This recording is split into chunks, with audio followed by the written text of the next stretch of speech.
Doctor Radhakrishnan matric மேல்நிலைப் பள்ளி மற்றும் நியூஸ் 7 தமிழ் தொலைக்காட்சி இணைந்து நடத்திய சவாலே சமாளி உங்கள் கனவு மேம்பட நிகழ்ச்சி மிக சிறப்பாக நடைபெற்றது. இதுகுறித்து விவரிக்கிறது இந்த செய்தி தொகுப்பு. சென்னை கொடுங்கையூரில் உள்ள டாக்டர் ராதாகிருஷ்ணன் மெட்ரிக் மேல்நிலைப் பள்ளி மற்றும் நமது நியூஸ் 7 தமிழ் தொலைக்காட்சியின் சார்பில் சவாலே சமாளி உங்கள் கனவு மேம்படும் நிகழ்ச்சி வெகு சிறப்பாக நடைபெற்றது. இந்நிகழ்ச்சியில் நியூஸ் 7 தமிழ் தொலைக்காட்சியின் senior strategic advisor RBU Shamkumar சிறப்பு விருந்தினராகவும், சைபர் கிரைம் டிஎஸ்பி திருமதி ஸ்ரீ லிஷா ஸ்டபுலா தரஸ் சிறப்பு அழைப்பாளராகவும் பங்கேற்று நிகழ்ச்சியை சிறப்பித்தனர். வர செய்திகளை எடுத்து இப்படி சதக்கென்று குத்தினார், இவ்வளவு ரத்தம் வந்தது, இப்படியே காமிச்சு நம்ம சமுதாயத்தை சீரழிக்க நாங்கள் விரும்பவில்லை. சமுதாயத்தை கட்டுவதற்காக நாங்கள் வந்திருக்கின்றோம். இங்க எத்தனை பேர் நீங்க மொபைல்ல மாட்டி சுத்திட்டு இருக்கீங்கன்னு தெரியல. நம்ம பிள்ளைகளை பத்தி பேசுறோம், ஆனா இந்த மொபைல் கலாச்சாரத்திலே கவன சிதறல் ஏற்படுது. அவங்களுடைய கான்சென்ட்ரேஷன்லாம் முன்ன எதுக்கு தெரியுங்களா? 40 மினிட்ஸ் தான் கிளாஸ் வச்சாங்க, 45 மினிட்ஸ். அவனுடைய கான்சென்ட்ரேஷன் லெவல் 30 மினிட்ஸ் தான் இருக்கும். ஒரு கேள்வி கேட்டீங்கன்னா அவங்க சிந்திப்பதற்கு முன்பதாக கூகுள் சித்தப்பாவை உடனே கேட்டுருவாங்க. அதுக்கப்புறம் பார்த்தீங்கன்னா இப்போ சாட் ஜிபிடின்னு வந்துடுச்சுங்க. அந்த சாட் ஜிபிடியில் நீங்கள் என்ன எஸ்ஸே எழுதணுமோ அந்த கொஸ்டினை போட்டிங்கன்னா உடனே அதை ஆன்சர் கொடுத்துரும்.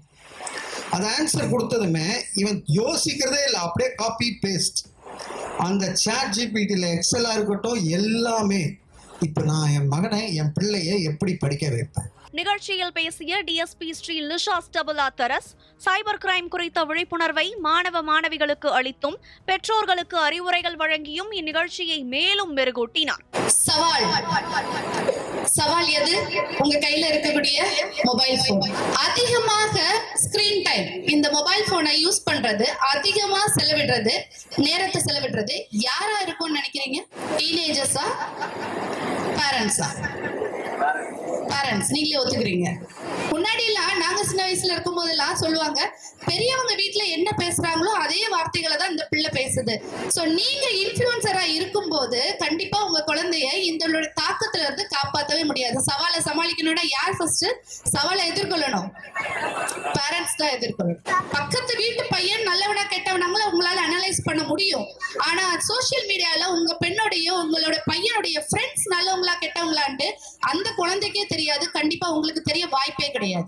So be a role model to inspire your children. உங்க children இன்ஸ்பயர் பண்ணனும் அப்படினா நீங்க தான் அதுக்கு முன்மாதிரியா இருந்தாகணும். பள்ளியின் கரஸ்பாண்டன்ட் எம் ராமு மற்றும் பள்ளியின் தலைவர் யுவராஜ் தலைமையில் சவாலே சமாளி நிகழ்ச்சி வெகு விமர்சையாக நடைபெற்றது. மேலும் நிகழ்ச்சியில் கலந்து கொண்ட சிறப்பு விருந்தினர்களுக்கு பள்ளி நிர்வாகம் சால்வை அணிவித்து கௌரவித்தது.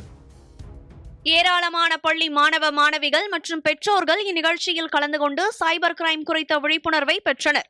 இப்ப கூட அவங்க வெளியில விளையாடணும், நான் ஃப்ரெண்டு கூட போகணும்னா வேணாம் வெளியில போக கூடாது, உள்ளேயே விளையாடுங்க, டீச்சர்ஸ் பக்கத்திலே இருங்கன்னு, எங்க பக்கத்திலே இருங்கன்னு நாங்க அவங்களுக்கு அட்வைஸ் சொல்லிக்கிட்டே இருக்க வேண்டியதா இருக்கு.